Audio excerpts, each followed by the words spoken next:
Hi guys, I'm back with another Riffing with Rasmus. Today we're going to be taking a look at a piece that's basically tremolo picking a series of chords, and they are some fairly complex chords, so it's a bit tricky to fret them, and it's also a bit tricky to do the changes. So that's really what's the focus of today. And then of course we have the tremolo picking going over it, which I have also covered a lot in previous lessons. So the focus here is actually more on the left hand than the right hand. So let me just play it for you.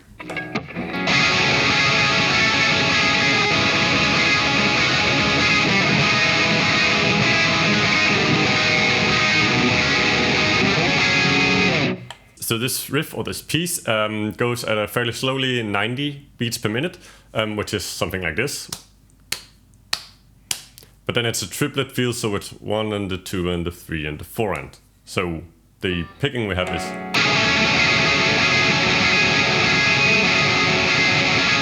So we just accent on all the ones, or on all the quarter note beats. So we access on the 1, 2, and 3 and 4, and then we play triplets in between that. Also in this riff we are only playing the strings 5, 4, 3 and 2.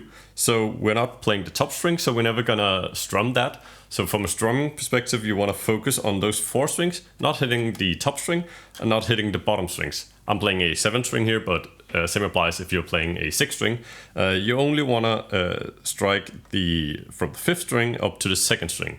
You don't want to hit those outside strings because that's basically not going to sound good. And when you are fretting and when you're muting with your right hand or picking hand, you want to be picking, or you want to be muting those lower strings and that top string, so that you only get the chords ringing out.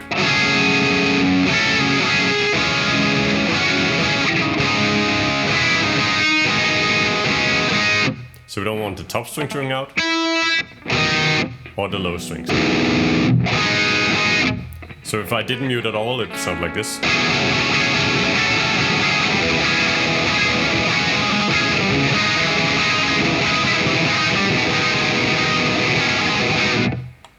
So a lot more chaotic, but not really in a pleasant way, more of a very noiseful and disharmonic way. And again, not disharmonic in a good and metal way, just noise.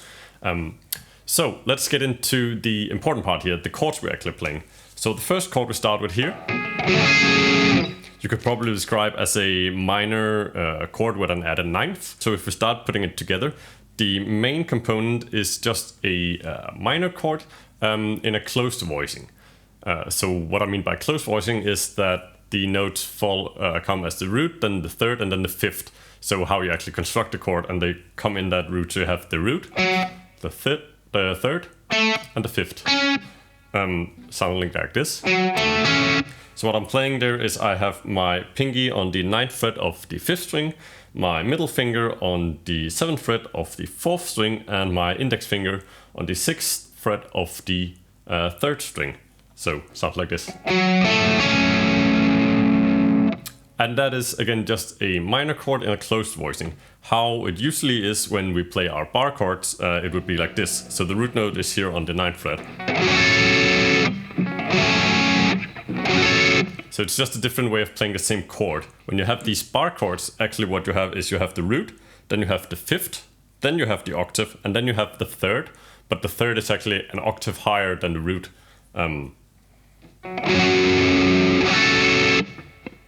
And then you have the 5th on top again on the 6th string. So what we have here is we just have the root, the 3rd, and the 5th just stacked nicely on top of each other. And again, the fingering for this would be having your pinky on the lowest note here, whereas usually we would have our index finger on the root note, but now we actually have a pinky on the root note, and then our middle finger on the 3rd, and our index finger on the 5th, down here on the 3rd string. So again, the 9th fret of the 5th string, 7th fret of the 4th string, and 6th fret of the 3rd string. Now when we're gonna add our 9th, we're gonna do it up here on the 2nd string, and we're gonna be playing the 9th fret. So if you look at it like this and you wanna add that note, what do? Well, you have your ring finger here that you could add down there, and as you can see, this is not a very comfortable way of playing. It is possible,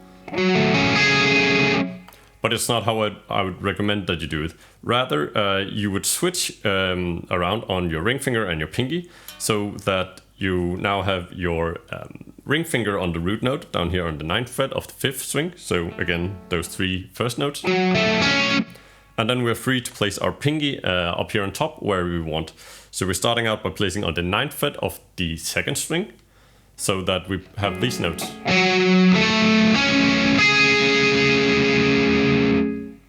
And if we look at what note that is, if we look at the octave, we can see that it's a half step below our 3rd note. So the octave so the octave would be on the 4th string, 3 frets down, so on the 6th fret.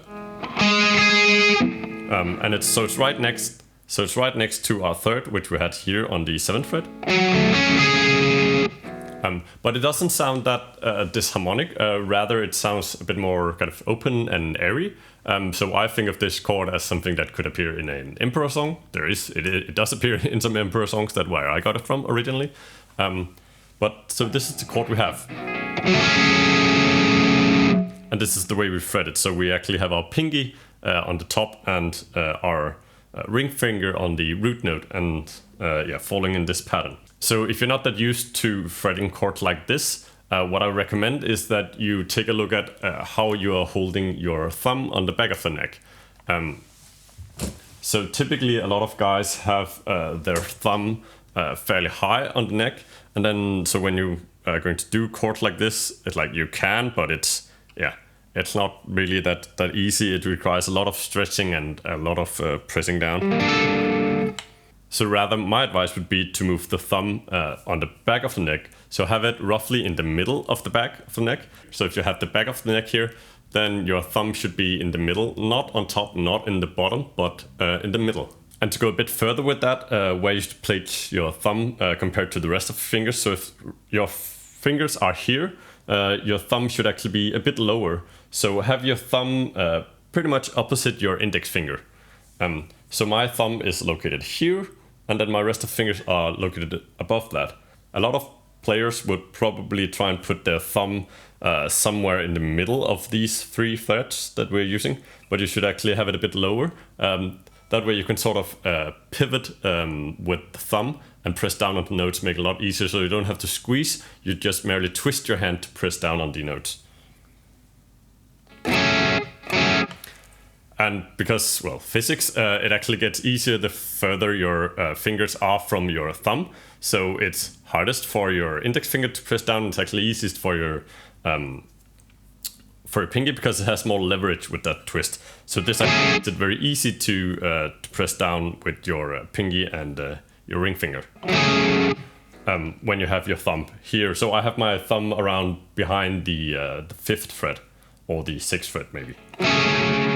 Right, so that is our first chord. Now what we're gonna play is, again, we have this 90 beats per minute. So 1, 2, 3, 4. And we're gonna be playing this chord for the first 2 beats with a strumming pattern like this. Again, only strumming on those 4 strings.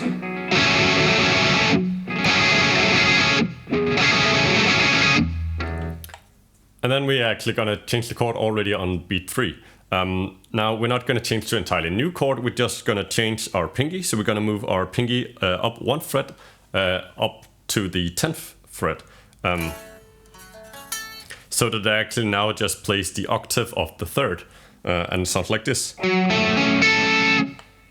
So again, we keep our the rest of the chord on the 9th, 7th and 6th fret, and then we move our pinky from the 9th fret of the 2nd string up to the 10th fret. Like this. And then we're gonna play that for 1 beat and then move the pinky down again. So what we then have is... So you play 2 beats where you, on the first chord, then you moved up the pinky, play 1 beat, and then you move the pinky back and play 1 beat. So...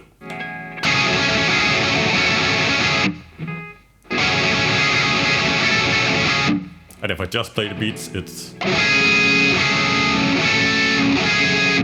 Now, so for the next chord we gotta play is this. And so if we go from the first chord, we're staying in the same position, and actually our pinky is remaining on the 9th fret, so we are reorganizing the rest of our fingers. So what we are gonna do on the 5th string is to have our middle finger on the 7th fret. And then we're gonna use our index finger to do a bar over the 4th and the 3rd string on the 6th fret.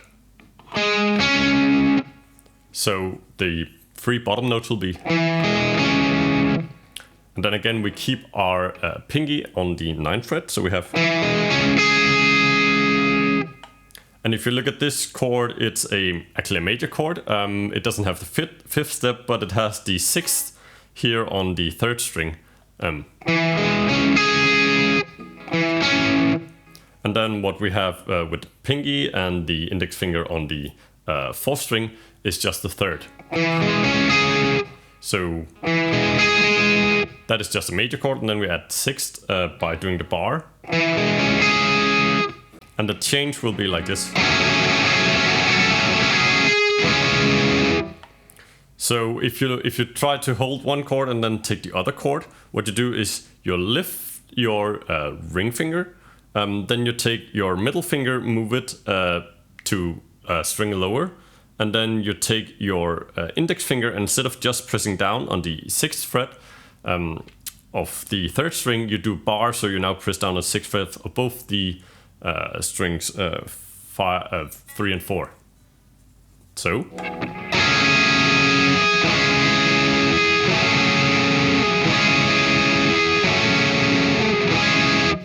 So if you have a hard time going between the chords, try and really practice just that transition. Don't think about the tremolo picking, and don't think about the variation with the pinky, just the transition between those two chords.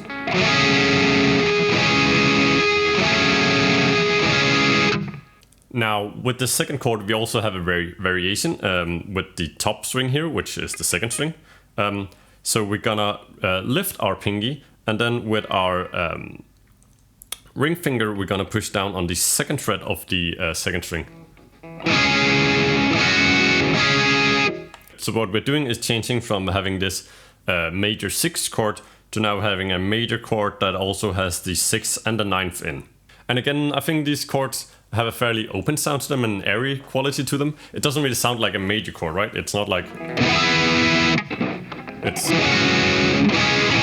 It has a bit more of a kind of sad feel to it, I guess you could say. So again, it's something that it's a major chord that can actually work in sort of a black metal context. Again, we have the same rhythmic idea, so we play 2 beats on the first fingering, then we do this minor change on the 2nd string here for 3rd beat, and then we go back on the 4th beat. So we have.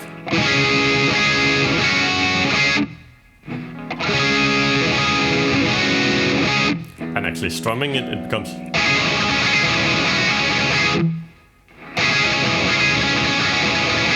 So if we try to put those together, we then have the first chord with the variation, then we have the change, and then we have the variation on the 2nd chord. So we have.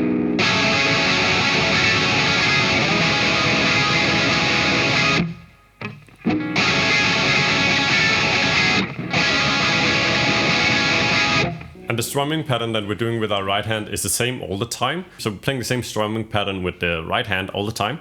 And the only thing that's changing is what we're doing with our left hand. So the difficulty here is do the changes with your left hand quick enough so that you don't end up fretting or not fretting some strings that you're then plucking with your right hand. So.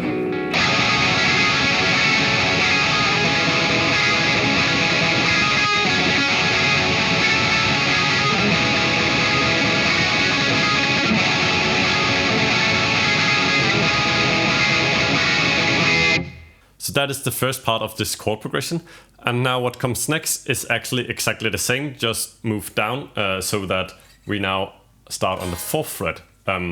So that we have our ring finger on the 4th fret of the 5th string, the 2nd fret on the 4th string, and the 1st fret on the 3rd string. And then our pinky is also on the 4th fret of the 2nd string. So, and then we do the same variation. And we change to the same major chord, which is in the same position as here. So.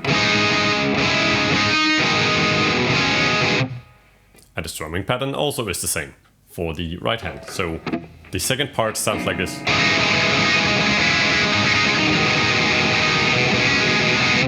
And again, it is exactly the same as we did here. Here we had the root note to start with, at least on the 9th fret. And then for the major chord, we have the root note on the 7th fret.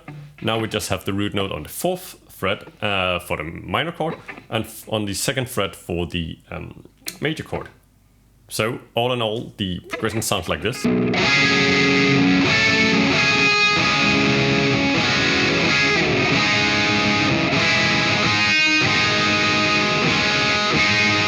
So the only difficulty that's introduced here is that you have to move from this major chord that you have with the root note here on the 7th fret, and then you have to slide down, and while you do the slide, you change to the minor chord. So basically you should keep your pinky not pressing down on the chord, but just lifting and sliding it along the 2nd string. So you just slide it from the 9th down to the 4th fret, and then you change so you kind of use that as a like focus point that doesn't change, and then you change the fingering with the rest of the chords. Again, it's a fairly subtle change. Your index finger just stops playing the bar, and just press down on the 3rd string. And your middle finger moves, and your middle finger moves up 1 string, and then you apply the ring finger again. So.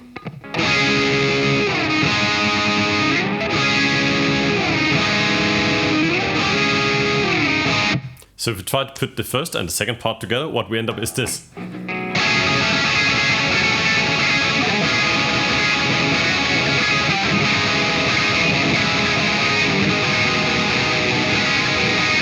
Now on the second part here, still you want to have your thumb on the middle of the neck, and you want to have the thumb around, I would say, the 1st fret, just on the back of the neck, of course.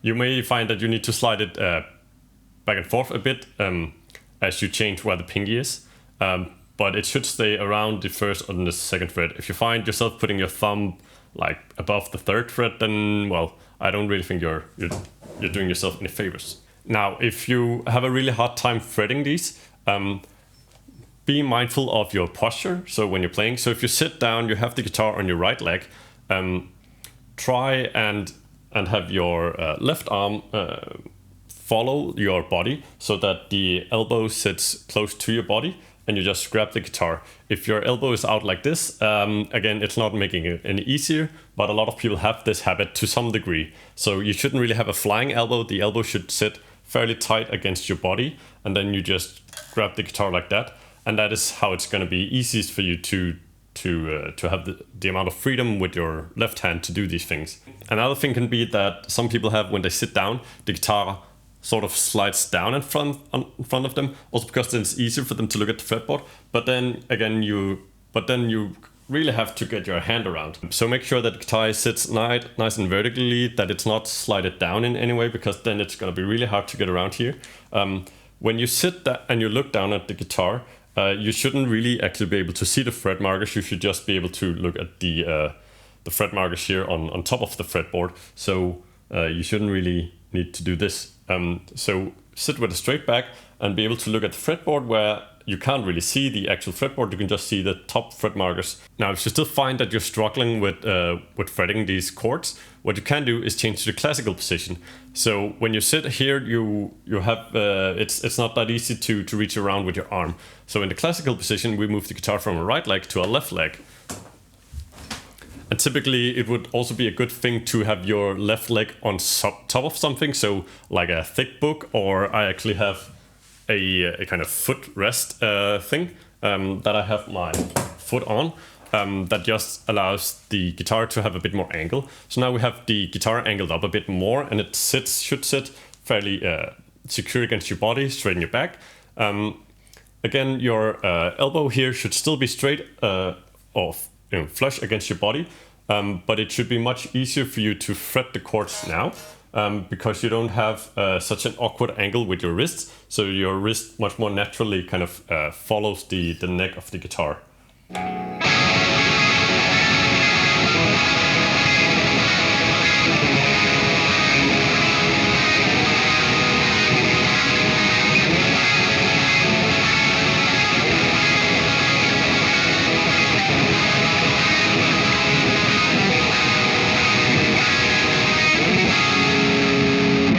The way the riff ends, at least this context, is just that we slide up and pick the first chord again and just let it ring out.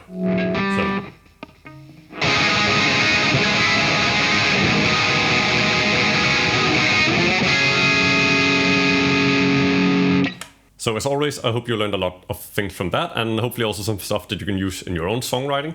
Try and use these chords wherever you see fit. Also try and see if you can find how you would finger them if you were to start from the 6th string instead of the 5th string. It's almost the same, a little bit different, but it's not that hard to figure out. It's only the top string that changed. So try and figure that out for yourself instead of being told it. And so also remember that right now we're just tremolo picking the chords, but there's so many ways that you could pick these chords. You could pick each of the notes individually, like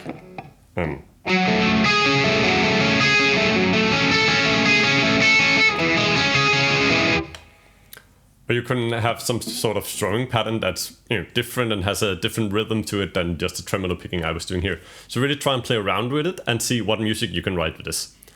So if you want to see more of these, please subscribe and I will make sure to do a lot more of them. Thanks. See you. Bye.